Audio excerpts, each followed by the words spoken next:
High above the vast open landscape, Superman descends, cape trailing behind him. Below him, a train thunders along a lonely stretch of railway that cuts through the empty countryside, its cars rattling as it approaches a danger it had no idea is waiting just ahead. The tracks in front of Superman have completely collapsed into a jagged black chasm, the rails twisted and broken like snapped bones, chunks of earth crumbling at the edges. He glances toward the horizon, saying, if he wants to, he'll call. Back in Metropolis, Lois Lane sits buried beneath an avalanche of paperwork. Her desk, a battlefield of scattered documents, open folders, and half-scribbled notes. She's multitasking without pause, typing with one hand, holding the office phone between her shoulder and cheek, and reaching out to accept a yellow sticky note being handed to her by a coworker who explains it's the insurance filing number she requested for the railroads. Without missing a beat, Lois casually tells Clark that he could call him. Meanwhile, miles away, Superman rockets through the air at full speed, fists clenched, the wind tearing past him as he narrows in on the derailing train ahead, muttering, "He's the one who's engaged. He should call." Lois, still working, offers a quick thanks to her coworker as she moves another document into place. On the tracks, the train screeches violently as Superman plants himself in front of it, muscles straining as he forces its momentum to a stop.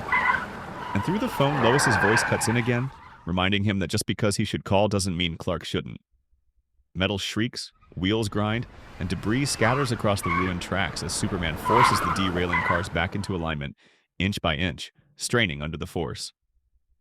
He manages to slow the train. He then mutters, "I'm busy."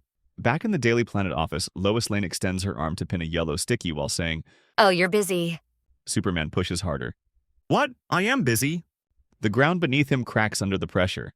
Lois adjusts the phone on her shoulder. Leaning back in her chair, she replies, "Right." Then in a tone soaked in sarcasm, she adds, "And I'm sure he's sitting at home right now, twiddling his thumbs." From the dust and screeching metal of the train tracks, Batman soars between Gotham's towers, cape trailing behind him as he grapples from one building to the next. I don't see why I need to call him. Nearby, Catwoman crashes her heel, connecting squarely with the jaw of a thug wearing a hockey mask. Over the chaos, she teases Batman. I thought he was your closest friend. Batman, searching through a window, says, I don't. Gordon is my closest friend. Catwoman flips another attacker and fires back. What? No, he doesn't even know your name. Batman's gaze lands on a group of armed men guarding a large metal crate marked with a radiation hazard symbol. And he then says, Fine. Alfred is my closest friend. Batman dives straight through a window, glass exploding around him in a rain of glittering shards as he drops into the room below. Before the thugs can even react, he's already moving, clearing the space with brutal efficiency. Meanwhile, Catwoman kicks open a door saying that Alfred being on his payroll doesn't count. Batman fires back. Am I not supposed to pay him? He continues asking if she has any idea how many cucumber sandwiches Alfred makes every week. Catwoman then says, Bat, my love, just call him. Batman takes down the thugs while muttering that he's busy. Catwoman effortlessly floors another criminal while saying, Yes, you're busy. I'm aware. Far from Gotham's rooftops in the dim glow of an underground parking lot, Superman tries to brush off Lois's latest suggestion, but she isn't letting him escape this one. She tells him she'd like to meet her, Catwoman. Superman insists there's no way that's happening.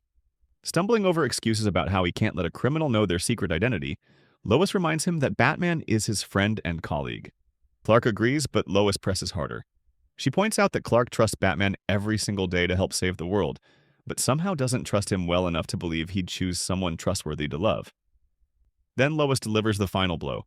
She has looked into her, and Catwoman is very good at finding what people try to hide. Considering how Clark chooses to hide his identity, Lois gently suggests she might already know.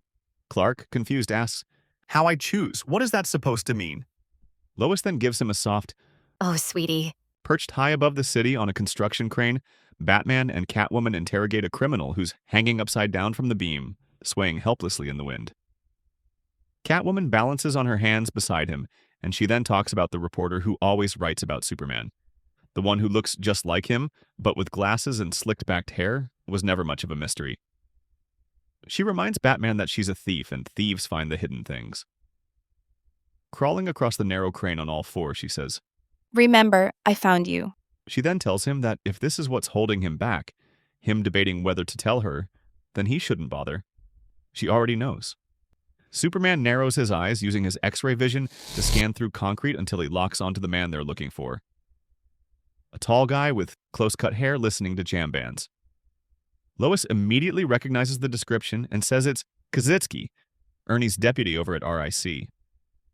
That alone tells her something's wrong, and she's already pulling out a pen and notebook, realizing that if he came directly to them behind Ernie's back, this is serious. Superman shifts his attention again and spots something even more urgent, a massive boulder hurtling toward their location. He can't see who threw it yet, but someone definitely did. Lois doesn't waste time. She starts moving, telling Clark she'll meet Kaczynski first, get him somewhere safe, and get him talking. She then says to him, "You do your thing." Clark nods, gripping the edges of his jacket. Lois touches his arm and reminds him that after he does this thing, he needs to call. Clark tears open his shirt to reveal the Superman emblem underneath and simply replies, "Yeah." Up on the construction crane, Catwoman studies the terrified man dangling upside down. She tells Batman the guy looks just about done, and Batman agrees. Just about. Catwoman asks if this method really works, and Batman gives the kind of answer only he would. When they're afraid, they talk to him. Catwoman smiles, telling him she finds that funny. When Batman asks why that is funny, she tells him because right now he's the one who's afraid, and because he's afraid he won't talk to him. Later, out in a barren desert, Superman is locked in a brutal mid-air collision as an explosive impact scatters debris across the sands, while Lois, through comms, asks, So, is he happy? and follows it immediately with, When do we get to meet her?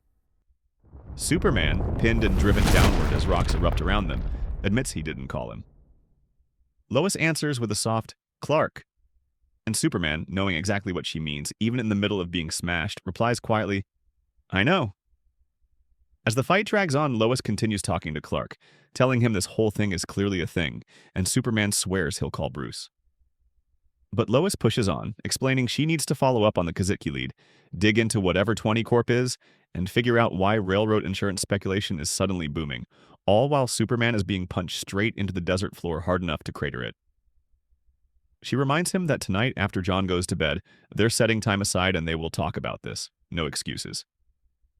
As Superman's hand claws through the rubble and snaps off a chunk of stone while he tries to stand, he mutters, Lois, but she continues, Tonight? No excuses. I don't care about how many worlds are crisising. The villain streaks off, escaping, and Lois delivers the final blow. He's your friend. We need to fix this. Superman remains on the ground, bleeding from the nose, buried in debris. Somewhere far from the desert battlefield, in the cool blue shadows of the Batcave, Catwoman leans across the console toward Batman. She tells Bruce, You're ashamed of me. Batman, surrounded by glowing monitors, turns just enough to look at her before returning to his screens. He answers simply, no. Catwoman then says, Then what is it? Batman stays fixed on the glowing monitors as he explains the case. According to the intel from their hanging man, the stolen plutonium was supposed to be delivered to someone called Dr. 10. Batman scrolls through databases. No Dr. 10 exists, but there is a recently released Arkham inmate, Dr. Simon X. Catwoman presses closer, sliding onto his lap and guiding his face toward her with a hand under his chin, whispering. Talk to me. Batman, distracted but not resisting, clarifies that X is the Roman numeral for 10, prompting her confusion. I don't understand. Before he answers, 10. She studies him, her voice softened now as she tells him that whatever he's holding back, whatever secret he thinks she won't understand, of all people she will understand.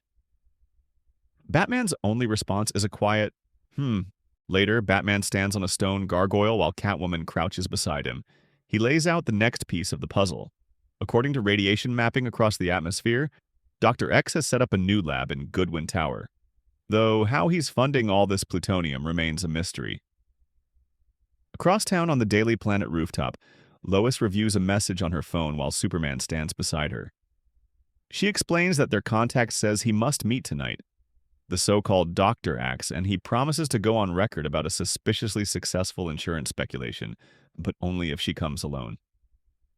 Back on the rooftop, Batman tries unsuccessfully to create distance. He tells Catwoman she doesn't have to come, reminding her pointedly. You're not my sidekick. She smiles and corrects him. No, I'm your partner. Meanwhile, Superman attempts the same line of protective reasoning with Lois.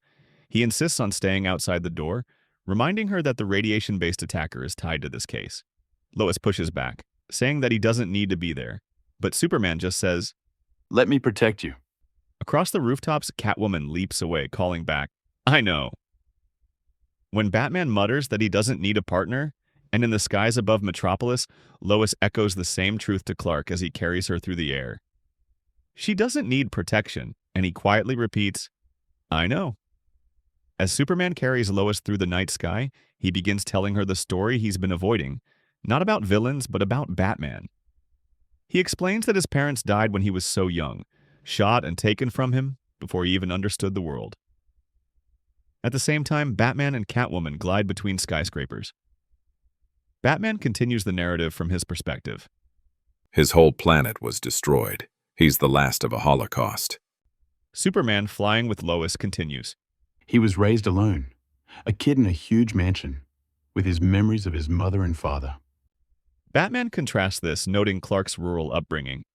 He grew up in the dirt, finding out slowly how different he was.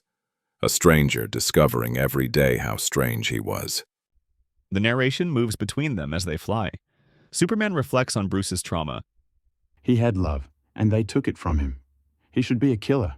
He should want to tear the world apart for what it did. Batman counters with the reality of Clark's physical godhood. He has the power to tear the world apart, and he could. With a pinky. It's not his world. We're not his people. We should be ants to him. As Superman descends toward the skyscraper entrance, he finishes the thought. And yet he took that pain, that shock of death, and he turned it into hope. On the rooftop above, Batman and Catwoman land. Bruce adds, Imagine that. Always being on the outside. The pain that would come from always being on the outside. And yet he took that pain and became the symbol of hope. Batman forces open a service panel with a screwdriver, continuing his quiet confession. I'm just a rich kid from the city. I knew my parents. I knew who I was, what I had to be. Superman and Lois enter the building. Clark reflects. I had the love of parents. I had Ma and Pa the whole way. I had a childhood full of laughing and learning. Batman drops into the elevator shaft, explaining the difference in their agency. I didn't have any choice but to be who I am. He had every choice, and he became who he is. Meanwhile, Clark tells Lois, I have powers. I had to do this. All he has are his wits and his will, and he chooses to do this. As they descend through the shaft, Batman says, Every kid is inspired by him. while Superman waits for the elevator, he says, Everyone wants to be him. Batman scales downward. He's a better man than I am. Inside the elevator, Superman finishes the same thought. He's just a better man than I am. Lois stands beside Superman as he admits the distance he feels. He got engaged. He didn't call me. Okay, that's his way. His way of telling me we're not friends. Not really.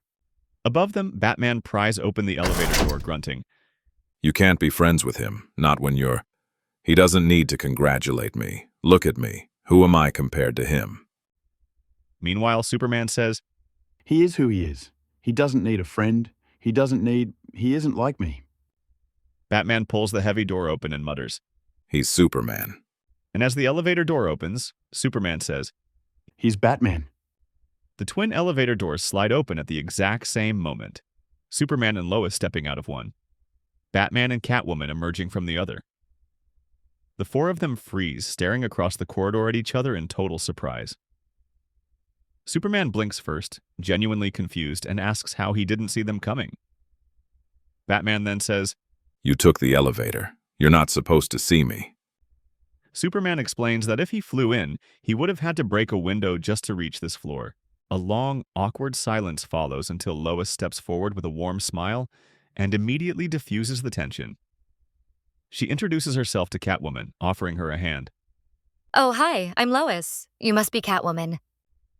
Catwoman mirrors the gesture, raising her hand. Before Lois and Catwoman's handshake can land, the corridor erupts in a violent blast.